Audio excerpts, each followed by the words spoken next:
大家好，我是石头。其实很多人都有一个田园梦，但是长时间住在农村里面，很多人都想远离这样的地方。今天我们到的这处地方呢，是一个土家寨子，大部分呢都是砖房，然后也有极少部分的木房子。整个寨子呢只有10来户人家，然后大部分都搬出去了。底下呢是有一座水坝，门前就是清水江，地理环境还是非常不错的。所有的房子都是背山面水，这边距离县城有16公里，距离镇上将近是6公里左右。平时出行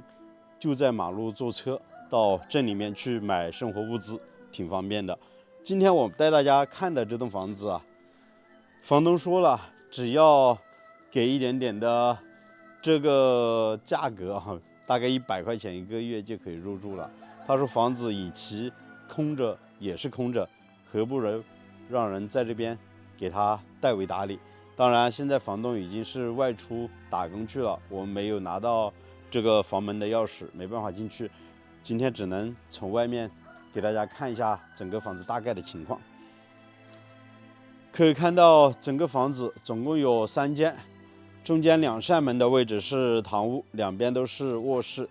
都留有单独的房门。房子呢是砖墙结构的，那边是一个厨房，然后这边还有个应该是偏房，里面可能是以前的这个猪圈还有柴房的位置，现在也是锁上了房门。房子将近有10年左右没人在这边居住了，但依然是通水通电的。这栋房子的外部还是比较好，基本上不要过多的装修，打扫一下卫生还是可以住的。但是这个屋顶我们可以看到已经长满了这个青苔，这个屋顶如果不换瓦不检修的话，肯定是漏雨的。所以这栋房子如果把它租下来要在这边居住的话，可能最少还要花个好几千块钱，把这个屋顶瓦片检修一下，再把整个院子重新清扫一下，然后房间里面呢，可能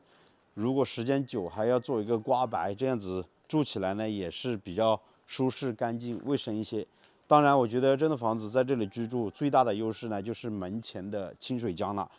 钓鱼是非常非常的方便，而且清水江我们都知道，它的上游呢是从贵州那边流入到我们湖南，最后呢流到油水河，再流到洞庭湖那边，所以整个清水江里面的鱼类资源特别的丰富，尤其像这边是在大坝的底下，桂鱼特别多，平时夏天在这边沿江两岸钓鱼的人也是特别多的，而且这边是没有禁钓的，随便可以钓。整个清水江的江面大概宽约200多米，然后坝上方呢，他们说经常会有一些大鲤鱼大草鱼出没，坝下方呢大部分都是一些桂鱼，还有一些草鱼也比较多。其实这边老百姓都是非常淳朴的。以前大家在我的视频里面留言说，到农村里面来租房子养老，和当地人怎么去处理好关系。其实通过这样的一栋房子一个院子，大家可以看到，几乎在农村不像城里面，每家每户呢都有个单独的院坝，你在院坝的院子位置做一个房门，外人呢也是没办法进来的，私密空间还是挺不错的。像这栋房子，它整个建筑面积呢接近有200多平，然后加上这个院坝呢有100来平，大概就是300多个平方，比城市的一套房子要宽得多了。像平时闲暇之余吃过晚饭之后，在这里坐一下，看看江面的风景，挺惬意的。门前呢还有2棵大树，这边呢到了夏天也是比较好乘凉的，海拔将近是230多米，因为靠近江边嘛，吹着风，夏天也并不是很热。大概我们山西这边的夏天最高温度会到37、8度，有1个多月的时间。到了冬天基本上都在0度以上。这2年呢都没有下雪了，所以基本上都是过一个暖冬，很暖和的。看我们现在虽然才刚刚开春，但是我们只穿1件衣服也挺热的，我感觉。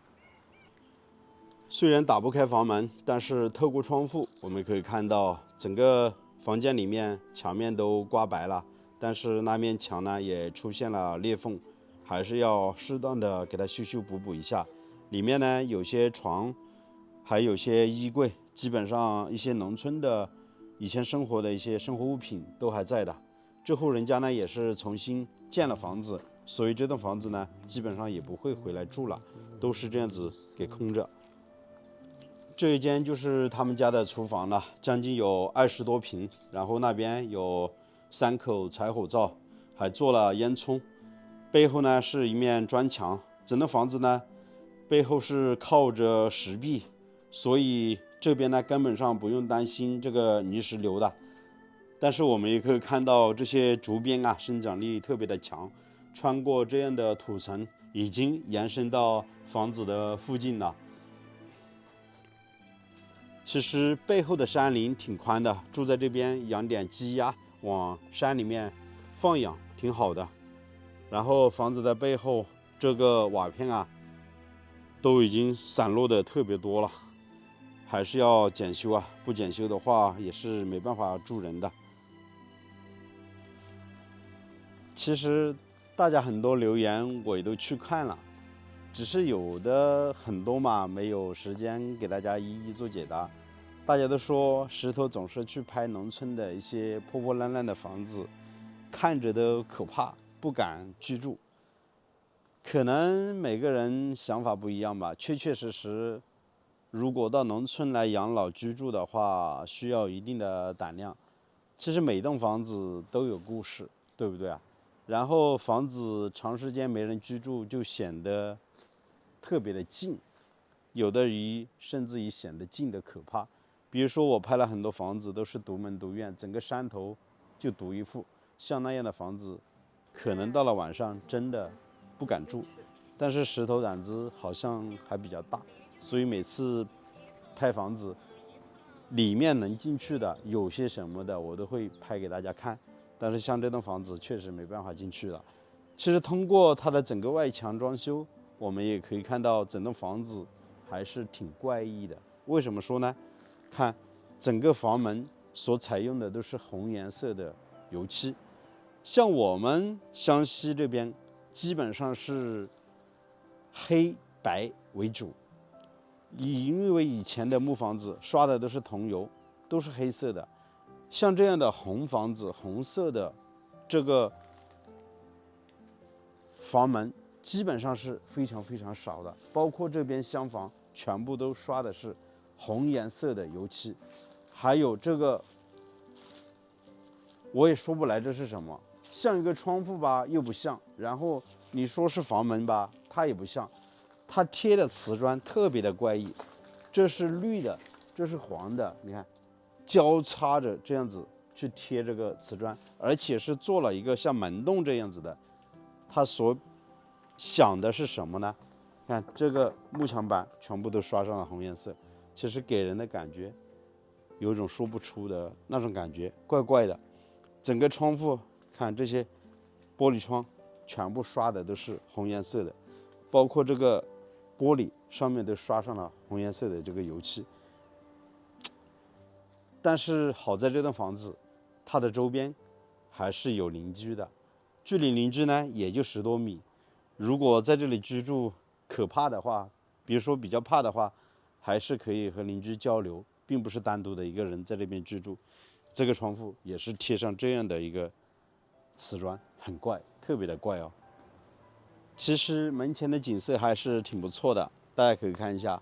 青山环抱，底下的清水江，江水还是比较湍急的。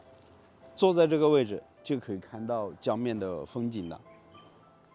此刻油菜花已经开了，航拍出来的景色还是非常美。那100块钱一个月在农村租这样的一栋房子，一年来住个几个月，甚至1年，那大家觉得究竟